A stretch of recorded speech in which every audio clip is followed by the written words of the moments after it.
Hey guys, one of our friends on Patreon sent us a link, asked if we'd seen this story. We hadn't actually. When he sent us the link, we hadn't seen the story yet. And then as we went onto Facebook, it was all over the place.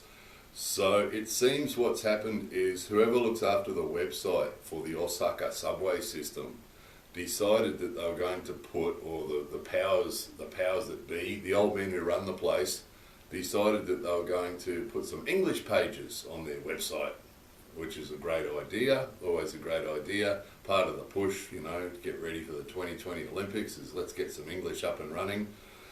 So they used an automatic translation system. So someone suggested it might have been a Microsoft one, but it doesn't matter, Microsoft or Google or whatever they use, ends up with the same result, doesn't it? We've seen this so many times before. We look at Japanese websites all the time for our own purposes, but also as part of our English-friendly directory. We're always looking for English-friendly companies and businesses to deal with, and a lot of them just don't make it past our first check of their website. We go on the website and have a look, and they've got one or two pages of really badly translated English, and if it's not good enough, we just don't go any further with it. It's like, no, that's not good enough, that's not going to work. So we see it all the time, and it was just like that. And sadly what happened was they put these really bad translations up, and some of them were a little bit funny, so like they end up with the muscle line, typical Japanglish basically. Japanglish, it was just Japanglish. The muscle line and the before the zoo, some location was before the zoo, and then third carriage, so it's probably some reference to reserved carriages and non-reserved carriages, and it said the third carriage, which got translated as 3 eyes, right? So what happened was they put up this really bad English on their website, and then people started to take screenshots of it and put it on social media, right? And say, hey, look at this, how funny is this? So it's embarrassing, because then the world starts pointing and laughing, look at this look how bad the English is in Japan. It's Japanglish, right? Check out the Japanglish, how funny is that? And then the media picked up on it, and one of the stories we saw was from the BBC, right? The BBC in England had picked up on it, in Britain had picked up on it and done a story about it, and so the whole world starts pointing and laughing, how bad is that, how funny is that?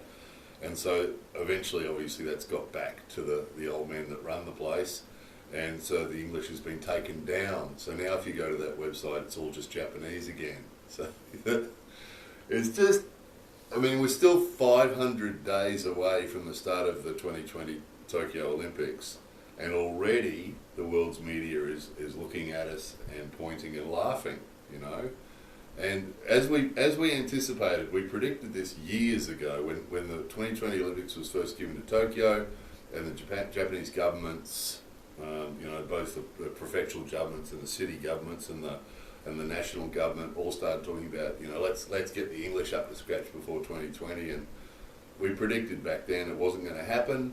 And we made a video recently talking about how when it comes to dealing with foreign languages, that the solution in Japan is often to turn to technology instead of turning to human beings and real communication and doing it properly. They think they can get away with using technology. We made a video about this just in the last few weeks, and this is a classic example of that, and a tragic example. It's an embarrassment, really, that they would use an automatic translation up on their website.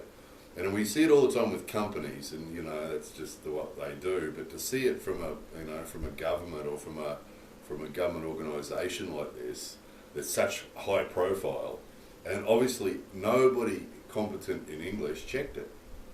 So someone's just translated it using an automatic translator and just made it public without anybody who was competent in English having a look. Because even anybody with any level of competency in English at all would have been able to tell them that it was all wrong. 3 eyes instead of the third carriage. 3 eyes, right? 3 eyes. Anybody competent in English should have been able to say, hey, that's not right, that can't be right. So it's a classic example of exactly what we've talked about on previous videos. That when it comes to communication, that they're not doing it. They don't treat language like communication. They just treat it like another thing that they try and memorise at school, and and they don't treat it like a tool for communication.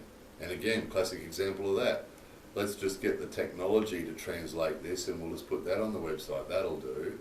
Without a human being with the communication ability even being involved, obviously. Which is embarrassing. Osaka is the second biggest city in Japan. You know, so second biggest population of any city in Japan after Tokyo. And they can't get it right. So, and you know, so a couple of things that we predicted on previous videos. First one is they're going to try and use technology to fill in the weakness, the human weakness, which is exactly what they've done here. Instead of getting a human being, and all of Osaka, you know, there had to be one person who was competent to check it for them before they made it public, but they didn't do that. They just relied on the technology, as we predicted. And then the other thing is that we've been predicting right from the start that the world's media are going to laugh their asses off. I mean, obviously, there's so many great things about Japan, and again, there's always someone who gets upset when we talk about things like this. These types of videos are really unpopular. But again, just repeating again for the 1000th time, we only report on what we see and hear. People have actually asked us to look at this and say and make a video about it, so that's what we're doing. One of our patrons asked us to deal with this, talk about it, so we're talking about it. And we don't expect Japanese people to be competent in English. We don't, you know, the language in Japan is Japanese. We accept that. That's not what we're talking about. What we're talking about is what we observe, what we hear and we see of how the Japanese governments want competent English to be used in Japan, particularly with the 2020 Olympics coming up. But we're just talking about how they go about it and how it's not working, basically. Instead of doing, anybody who's travelled through Europe knows, you know, the English competency in Europe is almost virtually native speaker.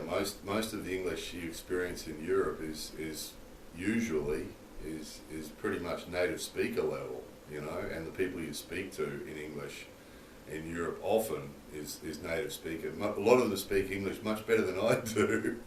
So, you know, when you're used to that, and then you look at the way it's done in Japan, it's just, instead of looking at what happens in Europe and what other countries do as far as other languages, instead of doing that and learning from them, that they still battle on with this, you know, the education system where they try and memorise English. Let's memorise a language, right?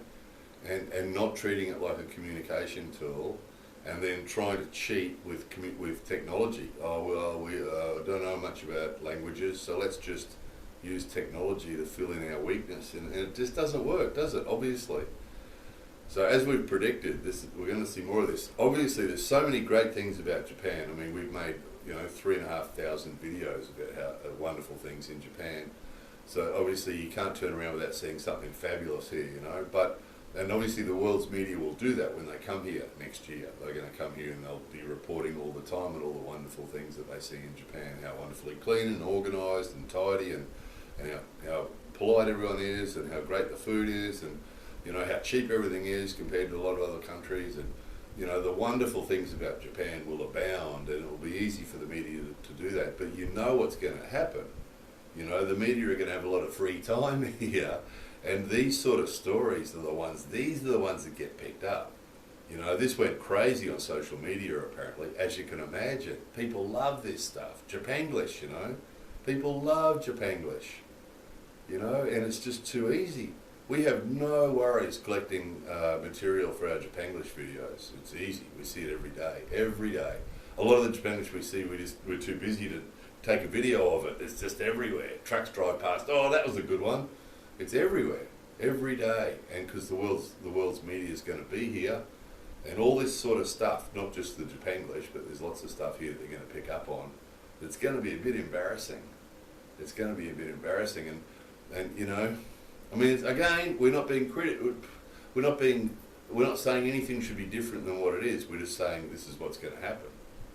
This is what's going to happen. The world's media is going to be here, and they're going to see all this stuff. They're going to go check this out. And it is an embarrassment. It is an embarrassment. And it's really not fair on the Japanese people because these guys are smart people and you know, they study hard and work hard and everything else. And, you know, it's just the system. It's just the system for learning English and the way English is treated here and perceived here. And, you know, that's the problem. It's not the people that are the problem, it's the system. If they had a better system for learning English and treated English like a communications tool, you know, Japanese people would be supreme at speaking English, no doubt about it.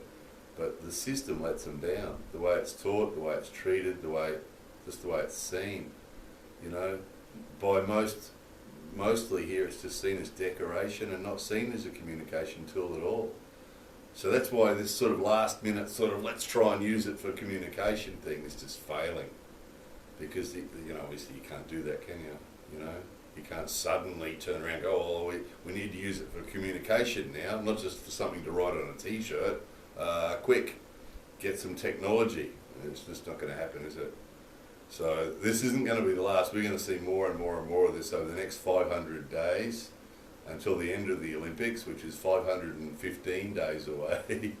And, you know, we're going to see more and more and more of it. So this won't be the last video on this topic, that's for sure. Anyway, so there it is.